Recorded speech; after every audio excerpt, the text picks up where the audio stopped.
భారతీయ సంస్కృతి ధర్మ పరిరక్షణకు ప్రతీకగా నిలిచే ఇతిహాస గాథ అంటే రామాయణం అనే చెప్పాలి. రామాయణాన్ని ఆధారంగా చేసుకుని తెలుగులోనే కాకుండా పలు భాషల్లో సైతం ఇప్పటికే ఎన్నో చిత్రాలు తెరకెక్కి ఘన విజయాలు సాధించాయి.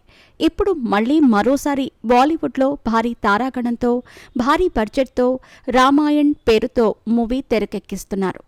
ప్రముఖ దర్శకుడు నితేష్ తివారీ రూపొందిస్తున్న ఈ ప్రాజెక్టుపై ఇప్పటికే దేశవ్యాప్తంగా భారీ అంచనాలు నెలకొన్నాయి.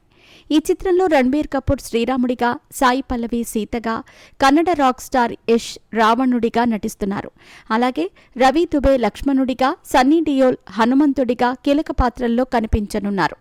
సంగీత దర్శకులుగా హాన్స్ జమ్మర్, ఏఆర్ రెహమాన్ వ్యవహరిస్తున్నారు. అలాగే శ్రీధర్ రాఘవన్ రచయితగా పనిచేస్తూ ఉండగా ఈ చిత్రాన్ని 2 భాగాలుగా రూపొందిస్తున్నారు.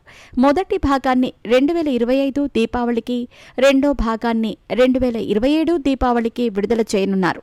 కాగా ఎప్పటి నుంచో ఈ సినిమాకు సంబంధించి వార్తలు వినిపిస్తున్నప్పటికీ అఫీషియల్గా ఈరోజు గ్లింప్స్ వీడియో రిలీజ్ చేసి ఆడియన్స్కి గిఫ్ట్ ఇచ్చారు మేకర్స్. తాజాగా రిలీజ్ అయిన వీడియోను గమనిస్తే బ్రహ్మ సృష్టించే దేవుడు విష్ణువు, రక్షించే దేవుడు శివుడు, అంతం చేయగలిగే దేవుడు. కానీ వారి సృష్టి 3 లోకాలపై ఆధిపత్యం కోసం ఎదురు తిరిగినప్పుడు అన్ని యుద్ధాలను అంతం చేసే యుద్ధం ప్రారంభమైంది.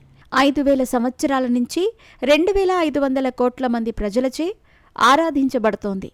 ఇది ఒక అమరమైన ఇతిహాస గాథ అంటూ చూపించారు.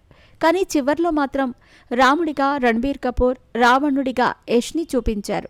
వీడియోలోని VFX, sound design, visuals goosebumps ఇచ్చేలా ఉన్నాయి. ఈ వీడియోకి సర్వత్రా ప్రశంసలు వెల్లువెత్తుతున్నాయి.